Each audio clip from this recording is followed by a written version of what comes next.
Brian Flores update. Of course, Mike Florio, ProFootballTalk.com, said that the Cowboys could be lurking for Flores as their next defensive coordinator. Well, Kevin O'Connell yesterday in Minnesota, he's trying to shut that down. I love Brian Flores. He's the guy that I identified 3 years ago. He's the guy I wanted. I love him. I think he loves me. We have good talks going on right now, but of course, he could be a head coaching candidate. So I don't think that the Dallas Cowboys are going to get Brian Flores, and now you have Bobby and others saying they should not get him. Yeah, except I see you out there retweeting John Owning, trying to sun me.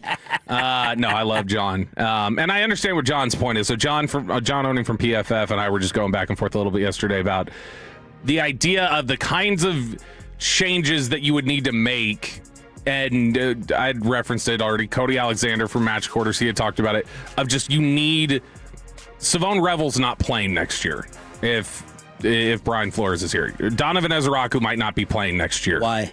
Because he doesn't trust young players. He comes from the Belichick idea of young players are not to be trusted, and he wants veteran high mental processors, and this is a defense that doesn't process very well. Now where John would split, John believes they don't process well because of the coaching.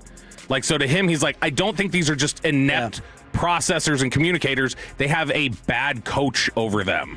And so to John, his whole thing is like, I think if you get Flores in here, these guys become better processors and better communicators and are able to handle more of what Flores wants. Yeah, for 2 days I've been trying to think of a nicer way to say this, and I have failed at dressing it up.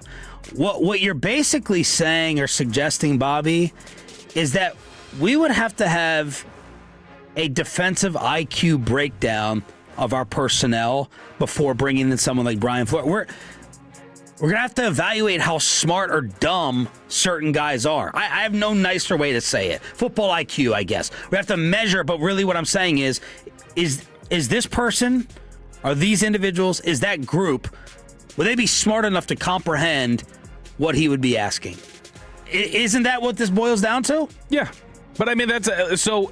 Are you telling me that if the Minnesota Vikings, I guess your answer is going to be yes, but like if the Cowboys and I guess this is the bad question to be asking because of the season we just watched, like what level of defensive IQ do I have to have, and a minimum of how many players to execute what Flores does? Here's an example of what I'm talking about. I literally had just bookmarked this morning when I woke up. I saw it. I found it interesting, so I bookmarked it because I wanted to go back and look at it. And this is not the defensive side of the ball, but this is like just an example. This is something that I had seen tweeted out. It was a note from the playbook of the Cleveland Browns from 2020. And it's on there. It's basically just a one sheet for their offensive line communication and terminology that they'd given to the players. And it said the basics of our communication are, and a lot of people can follow this, but I think some people are going to hear this and go like, how do they keep up with that all the time? 1, identifying and communicating the defensive front. There are only 5 fronts in football: odd, under, over, even, and jam. 2, identifying and communicating the mic point or protection point. The center and quarterback work together identifying the point. 3, we will all be responsible to communicate the alignment levels. Level 1, down hand on near tip of the ball. Level 2, down hand on center's toes. Level 3, down hand on center's heels. 4, sharing information. And it goes on. There's 20 points on this. And that's just like, hey, here's just basics of what you're supposed to do before you start getting into terminology and everything else. It's not people who have trouble with processing or communication within defense.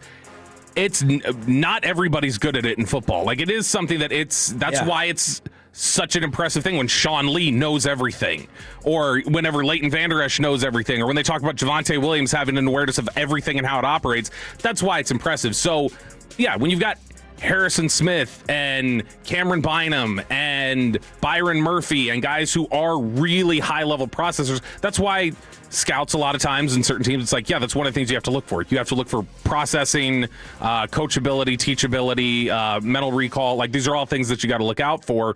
It's just, this is a team that has struggled to communicate whether they're in cover 3 or cover 2.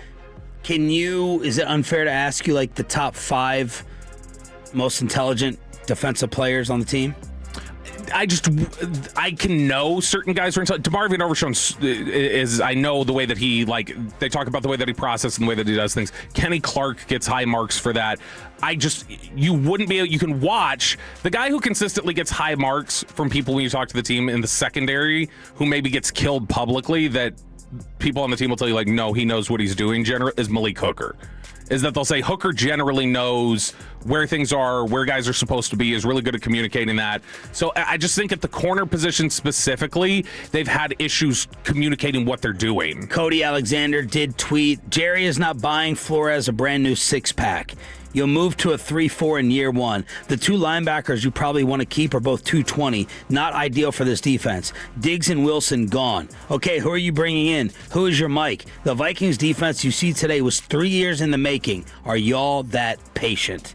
So that's not going to happen. Imagine and why would you come here if you're Brian Flores anyway, unless the money, which Jerry sometimes is not known to play in the waters of, is that much more than what the Vikings would offer. And that is assuming no one hires Flores as their head coach. So Harrison Smith, for instance, the thing that was really impressive, Schottenheimer gave him a lot of credit for this too after they had lost to Minnesota.